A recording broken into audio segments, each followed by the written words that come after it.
Queridos irmãos e irmãs, louvado seja nosso Senhor Jesus Cristo e nossa Mãe Maria Santíssima.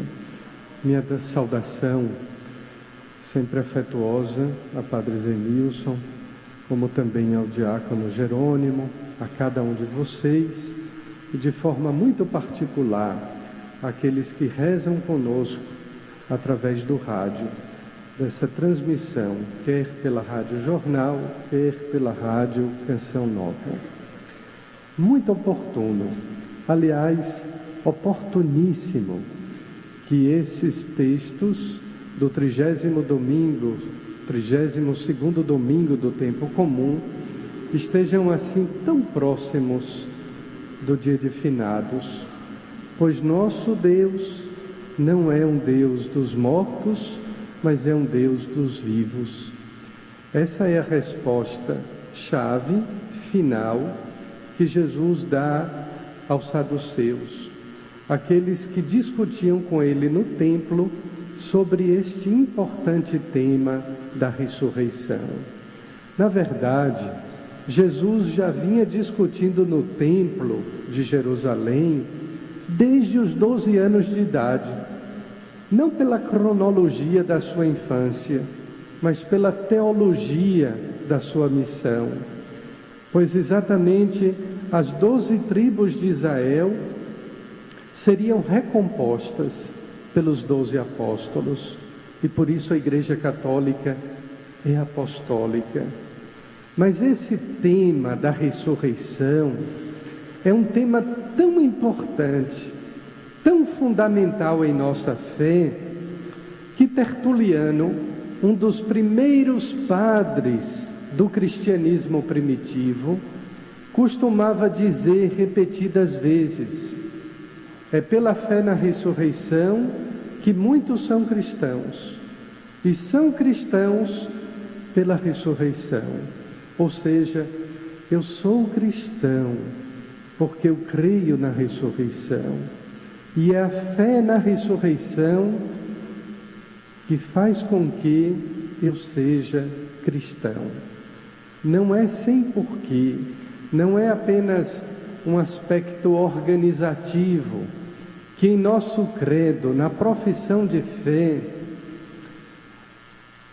o artigo sobre a vida eterna é o último, é o mais importante, é o horizonte. É porque exatamente eu creio na ressurreição que eu posso ter a vida eterna. E porque eu creio na vida eterna, tudo nesta vida temporal, tudo que é nesta vida é transitório, possui um sentido, tem um significado, de forma magistral, e não poderia ser diferente. Jesus é o Mestre. Ele dizia aos saduceus: nesta vida, os homens se dão em casamento. Nesta vida nós temos família, nós temos pai e mãe, nós temos filhos. Na outra vida nós não temos outra coisa senão Deus. Porque nessa vida transitória e imperfeita, nós precisamos de coisas, precisamos de pessoas. Na outra vida nós não precisamos mais de nada a não ser de Deus. E por isso na outra vida nós temos Deus e nós nos damos a Deus. É dessa forma então que Jesus apontava para a ressurreição, dizendo ainda aos saduceus: os homens se dão em casamento, os homens e as mulheres têm, possuem.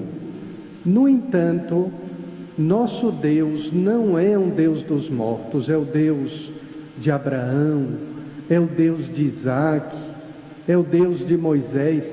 Notem bem, Jesus não recorre a aspectos históricos para dizer: nosso Deus foi o Deus que Abraão invocava, nosso Deus foi o Deus de Moisés. Nosso Deus é princípio e fim. Deus é eterno. é imutável e é sem fim. E é deste modo, queridos irmãos, que agora nós apelamos para o próprio Cristo. Deixemos a figura de Deus Pai e passemos a Deus Filho. Não é à toa que essa discussão a respeito da ressurreição dos mortos se dá, primeiro, no Templo de Jerusalém, segundo, 10 dias antes de Jesus morrer e ressuscitar. Se nós cremos na vida eterna, nós devemos crer que Cristo ressuscitou dos mortos.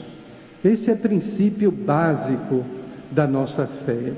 Por isso, São Paulo, o grande apóstolo dos gentios, na primeira carta aos Coríntios, São Paulo dá um veredito a essa questão, dizendo: se Cristo não ressuscitou dos mortos, vã é a nossa fé. Se Cristo não ressuscitou dos mortos, é inútil esperarmos na vida eterna, porque é exatamente a ressurreição de Jesus que nos abre as portas da eternidade. E a primeira leitura que nos falava de esperança na ressurreição, mesmo diante do sofrimento. Quantas vezes, diante das circunstâncias tristes da vida, nós somos levados ao desespero. O desespero é irmão gêmeo da desesperança. Toda pessoa desesperada é uma pessoa que não sabe esperar. Uma pessoa desesperada é alguém sem esperança. Porque nós cremos na vida eterna, porque nós cremos na ressurreição de Jesus sobre os mortos, nós temos esperança. Nós alimentamos a nossa vida de esperança, apesar das tristezas e sofrimentos do tempo presente. Mais ainda, como é fácil crer num Deus que se fez homem no Natal, no mistério da encarnação, relativamente fácil, digo. Como é cômodo para nós crer num Deus que, além de ter se feito carne, de ter se feito gente, assumiu as nossas dores na cruz. O Cristo que conosco carrega todas as nossas dores.